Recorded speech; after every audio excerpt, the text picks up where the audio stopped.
The story was the account of an African farmer who heard tales about other farmers who had made millions by discovering diamond mines.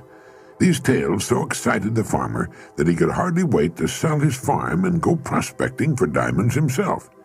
So he sold the farm and spent the rest of his life wandering the African continent, searching unsuccessfully for the gleaming gems which brought such high prices on the markets of the world. Finally, the story goes, worn out and in a fit of despondency, he threw himself into a river and drowned.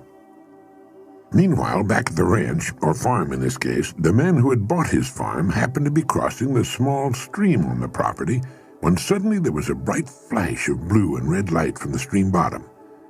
He bent down, picked up the stone.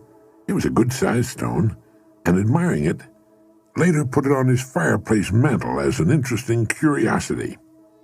Several weeks later, a visitor picked up the stone, looked closely at it, hefted it in his hand, and nearly fainted. He asked the farmer if he knew what he'd found. When the farmer said no, that he thought it was a piece of crystal, the visitor told him he had found one of the largest diamonds ever discovered.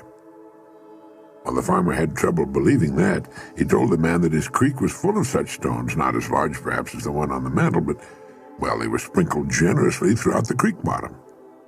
Needless to say, the farm the first farmer had sold so that he might find a diamond mine turned out to be the most productive diamond mine on the entire African continent. The first farmer had owned, free and clear, acres of diamonds, but had sold them for practically nothing in order to look for them elsewhere.